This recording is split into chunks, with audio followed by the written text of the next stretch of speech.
Hello, Americans. I'm Paul Harvey. You know what the news is. In a minute, you're going to hear the rest of the story. Now, the rest of the story.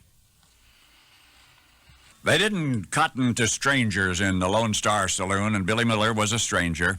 He could feel the cold stares as he tromped in and bellied up to the bar. In fact, the only smiling face in the place belonged to the Lone Star barkeep. "What'll it be?" he asked Billy. Billy answered beer'd be fine.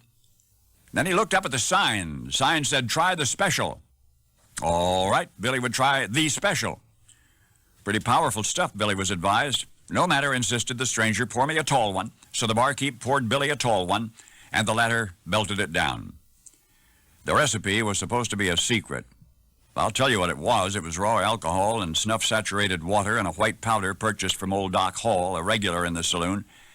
The powder was most likely some form of chloral hydrate. In any case, Billy Miller started getting real talkative after a minute or so. Then he got restless, then he got nervous, and then he was unconscious.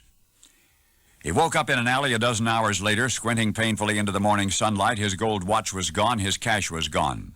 Even his clothing had been stolen, leaving him wrapped in rags. Now, Billy Miller was no gunslinger. He was a railroad man, but he had his pride. So he picked himself up and shook the aching fog out of his head and stalked back to the Lone Star Saloon, where he banged thunderously on the door. He wanted his watch and his duds and his $35, and consarn it, he was going to get 'em.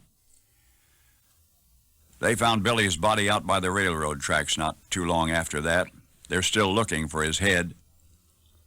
And so the ballad of Billy Miller, just one of innumerable unfortunates who wandered unknowingly into the toughest saloon in town, not in the Wild West, but in the even wilder Midwest, at the south end of Whiskey Row, in the Badlands of Chicago. We might not even know what went on in the Lone Star Saloon in the waning 19th century, except for two saloon girls, Gold Tooth Mary and Isabel Fife. They had quit, fearing for their lives, and they testified before a city commission, and we have the records of that commission. The bartender's concoction put some robbery victims out cold for days, the girls reported, sometimes forever, but no matter to the brutal barkeep, who often boasted that he was immune to the law.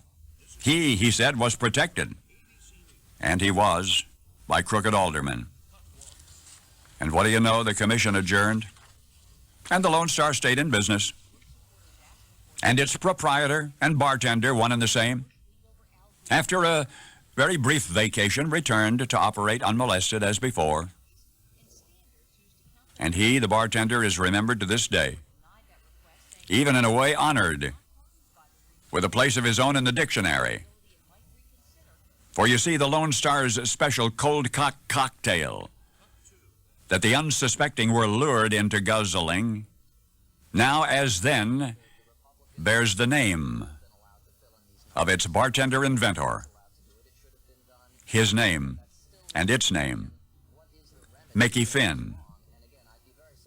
Only now you know the rest of the story.